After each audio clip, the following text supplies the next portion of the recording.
Small Stories from Life Part 11. Here is the first story. Be grateful for life both when happy and sad. The happiest person is not the one who never knows sadness or has no misfortune or pain.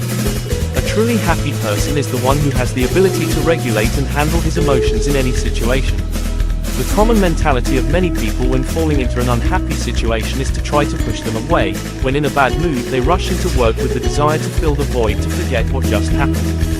They take their instability seriously and try to analyze and understand the problem more deeply.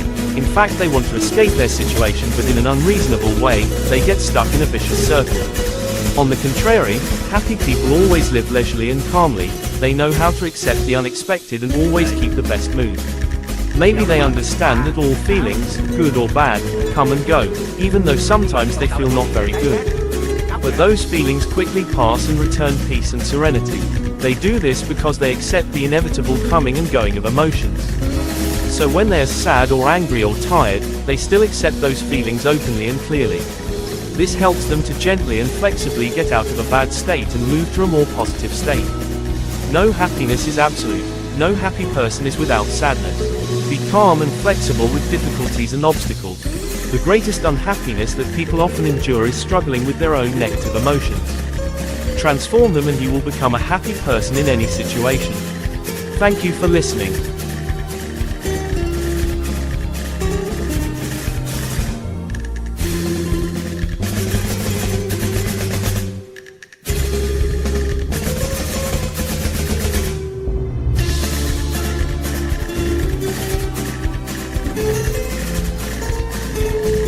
Followed by the second story.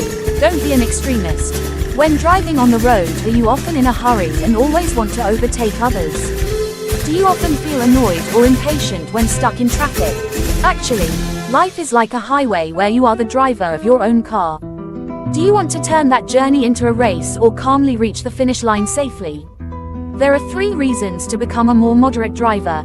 First, when you are in a hurry, you will put yourself and those around you in danger. Second, driving while stressed will make you extremely tired. You have to grip the steering wheel tightly, your eyes are tense, and your thoughts are out of control, and in the end, you will not save any time to get to your destination. When you are conscious of being a moderate driver, you will know how to use your free time instead of just being nervous. Don't turn your life into a dangerous and unnecessary race. Thank you for listening.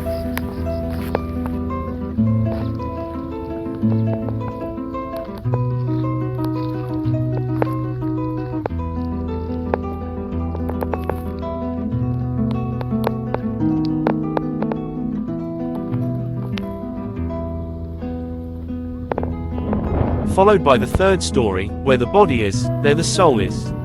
We often tend to believe that being in a different location, going on vacation, having a different lover, a different job, a different house, in a different situation, we will most likely be happier and more satisfied. Every time we encounter something better than what we have, we dream of owning something like that. So we always want to overcome the present to live dreaming about other things, but in reality, this is not a spirit of progress but a bad habit.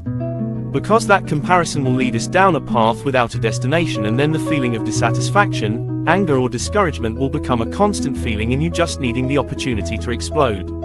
On the contrary, if you are a person who knows how to be content with happiness and accept the values you have, then no matter where you go or who you meet, you will not suffer any negative effects. Great things will start to happen if you realize one simple thing. Just like a car, life is driven from within, not from somewhere outside. When you learn to be content with where you are now, instead of where you want to be in the future, you will feel peace right now in your present. And then when you go out and meet new people, you will always carry that peace with you. Thank you for listening.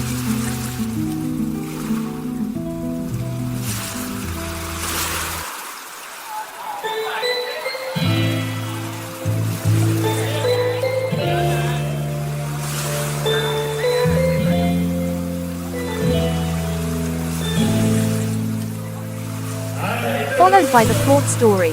Compliment every day. When was the last time you complimented someone? How often do you compliment or express your admiration for others? And how often do you get compliments? The answer to the third question I often get is that I can't remember the last time I was complimented. Mostly never, or even worse, never. We always have reasons for not telling others how we feel about them. We often excuse ourselves for saying I don't need to tell them, they already know, or I really admire her but it's too embarrassing to say. But if you ask the people who are supposed to be complimented if they like to hear sincere compliments, most will probably say the same thing, and that's great. So whatever the reason you don't say it when you're feeling jealous of others, it's time to change. Expressing your good feelings to others is a gesture of affection. When your thoughts are directed toward the good things in others, and when your thoughts are directed in positive directions, your soul will also be relaxed. Once at the grocery store, a customer suddenly became irrationally angry with the cashier. Instead of reacting, the clerk calmed the customer's anger with a calm and gentle attitude and resolved the customer's problem. When it was my turn to tell her I was really impressed with the way she handled the other customer, the clerk looked me in the eye and replied, "Thank you. Do you know that you are the first person in this store to compliment me?" I was happy to bring joy to that saleswoman, and she was probably very happy all day long. It is a valuable gift that we do not have to spend any money to buy. So why don't we give the compliments to those who deserve it? Thanks for listening.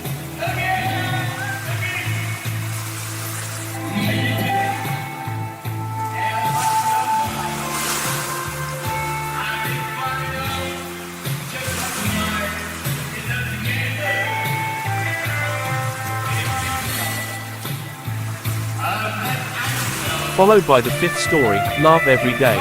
I mentioned the idea of taking a short time each day to think of someone to be thankful for. Another great way to achieve gratitude and peace of mind is to think of someone you love. Love every day will push sadness away. If you do this and every morning when you wake up, it will be amazing how it will motivate you to live happily all day. You can send love to anyone because your purpose is to receive. Turn your mind to love, just turn to them and send a simple message like, "Wishing you a day filled with love and care." Start your day with a heart full of love.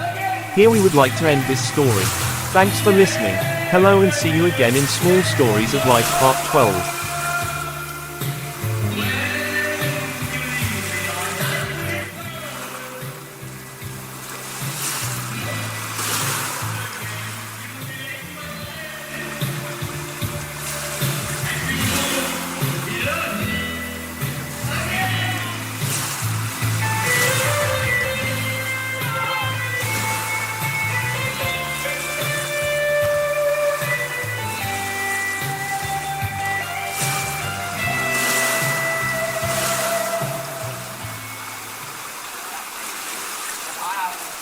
Yeah. Oh, yeah.